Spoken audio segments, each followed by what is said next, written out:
तरुण कार्यकर्ते नीटपणे खुर्चीवर बसले. त्या ठिकाणी झालेली आहे.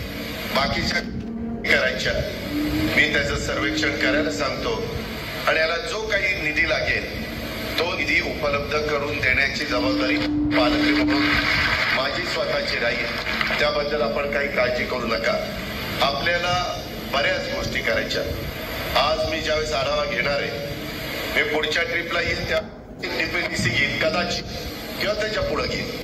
मला सुरुवातीला डीपीडीसीच्या निमित्तानं काम मला शक्ती बदलून करायची, त्या विधानसभा मतदारसंघात करायची आणि ती लगेच त्याला प्रमा द्यायची, डीएस द्यायचा आणि पुढे कामं चालू ठेवायची. मला त्या कामाचा दर्जाही बघायचा आहे. मला इतकी निवेदन आज आलेली आहेत, मी लिहून घेतलंय. कुणाची सीओची आहेत, कुणाची कलेक्टरची आहेत, कुणाची शिक्षक आहेत वेगवेगळ्या, कुणाची पोलीस खात्याची आहेत, अशा अनेक संघटनेची आहेत. ती निवेदनं देत असताना आम्हाला 10 लाख रुपये द्या. मी ठरवलेलं आहे मी ज्यातनं ई टेंडर निघेल असेच टेंडर 15 लाखाची मी त्या ठिकाणी काढणार आहे. कारण मला इथं दिलेला यावेळेस मी पालकमंत्री झाल्यामुळे सगळ्या 36 जिल्ह्याला पैसे देण्याचं माझ्या हातात असतं.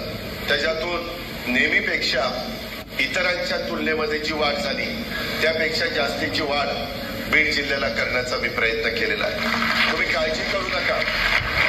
काही मला तुम्हालाही सगळ्यांना वाटेल की बाबा आजपर्यंत अनेकांनी याचं नेतृत्व केलं, पण सुदैवाने अर्थ आणि नियोजन खात्याची जबाबदारी माझी असल्यामुळं युवकांनो त्याच्यातनं कसं मग बीडमध्ये काय करायचं.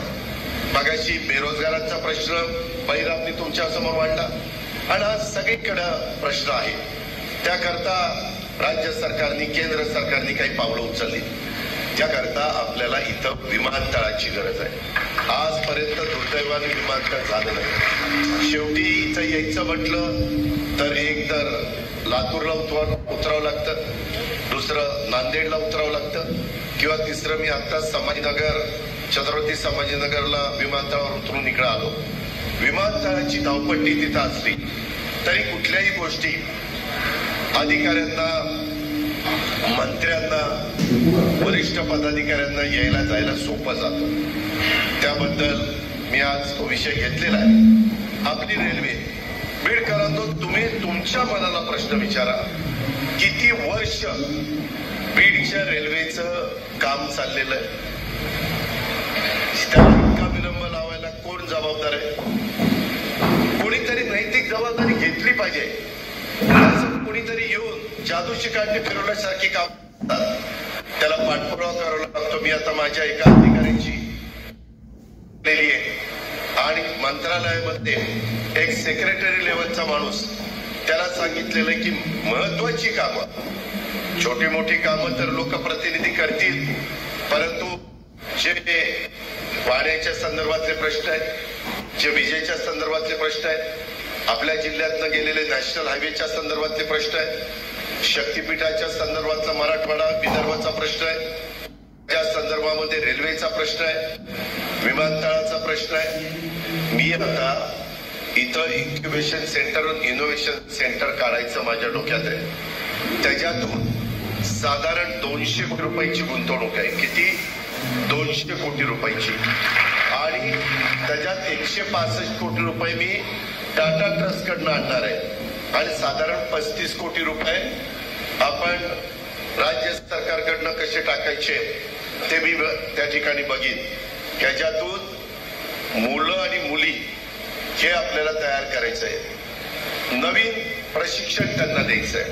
आता आर्ट सायन्स असे हजारो लाखो लोक झाली.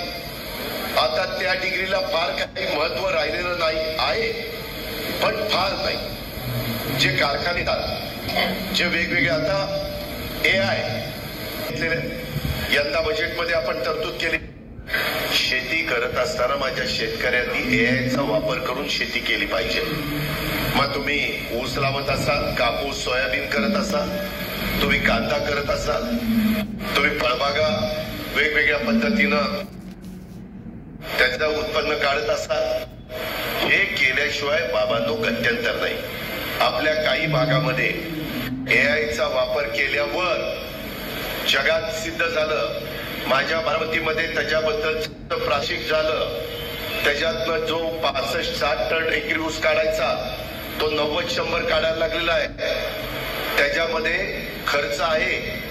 त्याच्यातनं कसा मार्ग काढायचा आणि शेतकऱ्याला पण परवडेल